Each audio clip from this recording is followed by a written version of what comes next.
Police সাহস করে তাদেরকে বাধা দিতে পারে না, বলে স্যার আমরা বাধা দিতে, বলে তোরা তো ওনার নাম ধরে বলে তার পুলিশ, এটা বলে তাদেরকেই মারতে আসে। আদালত চত্বরে যে হামলা হচ্ছে এটা কোনো অবস্থাতেই গ্রহণযোগ্য না। আপনাদের কি মনে আছে আপনাদের একজন অগ্রজ সাংবাদিক মাহমুদুর রহমান সাহেব, উনাকে আদালতে কি নির্মমভাবে রক্তাক্ত করা হয়েছিল? তখন আপনারা সবাই কি প্রশংসা করেছিলেন? আপনাদের টিভিতে কি এই নিউজটা দেখাতে পেরেছিলেন? তো এই যে এই ধারাগুলা এবং একটা দলকে, একটা মন্ত্রিসভাকে, তার সাথে থাকা লোককে জনগণের শত্রুর পর্যায়ে নিয়ে আসা, এটা তো সাবেক সরকারের দায়ভার। তারা এমন একটা জায়গায় নিয়ে গেছে তাদের সমর্থকদের, তাদের মন্ত্রিসভা সদস্যদের, যে একটা জনরোষের তৈরি হয়েছে। মাহমুদুর রহমানের সময় তো জনরোষ ছিল না, ওটা ছিল পলিটিক্যাল ডিসিশন, ওনাকে রক্তাক্ত করা। আরো অনেকভাবে অনেক সাংবাদিকদের অপদস্থ করা হয়েছে। আমি নাম নিব না, আপনারা তো রিপোর্টই করতে পারতেন না, এবং আপনাদের কারো কিছু মনে করেন না, আপনাদের কারো সরাসরি ইন্ধন ছিল এই সমস্ত কাজে, আপনাদের কারো। এখন আপনি প্রশ্ন তুলেছেন, আমার ব্যক্তিগত অভিমত হচ্ছে আদালতে কখনোই যাওয়ার সময় কখনোই কাউকে আক্রমণ করা উচিত না, কোনোভাবেই সমর্থনীয় না।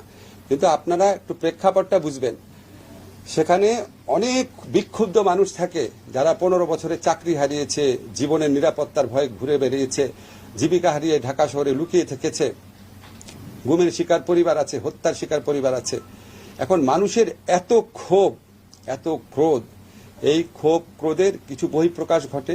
সেই বহিঃপ্রকাশকে সমর্থন করছি না, প্রশ্নই আসে না।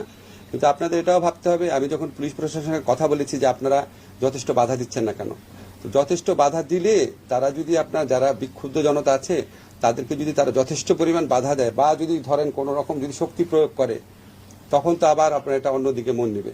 কারণ পুলিশ খুব ডিমোরালাইজড অবস্থায় আছে, এটা সাবেক সরকারের অবদান। তারা পুলিশকে এমন একটা গণশত্রু বাহিনীতে পরিণত করেছিল যে পুলিশ সাহস করে তাদেরকে বাধা দিতে পারে না, বলে স্যার আমরা বাধা দিতে, বলে তোরা তো ওনার নাম ধরে বলে তার পুলিশ, এটা বলে তাদেরকেই মারতে আসে। আমি যেরকম শুনেছি আপনাদের বললাম। তারপর আমরা চেষ্টা করছি বিভিন্ন কৌশলে, বিভিন্নভাবে, এটা আপনাদের বলবো না, যাতে আপনার এই ক্রাউডটা কমানোর কি উপায় আছে আমরা চিন্তা করছি। আমি ব্যক্তিগতভাবে 2-3টা বড় দলের সাথে কথা বলেছি যে প্লিজ আপনাদের যদি কর্মী টর্মী থাকে ওনাদেরকে থামানোর চেষ্টা করেন। ওনারা বলেছে ওনারা যথেষ্ট ক্লিয়ার, ওনাদের ইনস্ট্রাকশন আছে। তারপরে মানুষের স্বতঃস্ফূর্ত প্রতিক্রিয়া হলে কিছু ওনারা বলেছে ওনাদের খুব বেশি কিছু করার নেই, ওনারা আরো চেষ্টা করবেন বলেছেন। আর মামলার কথা যদি আপনারা বলেন, যে এখানে আপনার ব্যক্তিগতভাবে কেউ যদি মামলা করে, ধরেন আপনার সন্তান মারা গেছে, ধরেন পুলিশের গুলিতে, আপনার সন্তান যদি পুলিশের গুলিতে মারা যায় আন্দোলন করতে গিয়ে, অনেকের সন্তান তো মারা গেছে, 1000 জন মানুষ মারা গেছে, তার মধ্যে অর্ধেকই তো আপনার অর্ধেকেরই তো আপনার পিতা আছে, ওই বয়সী ইয়েরা মারা গেছে, শিশু মারা গেছে।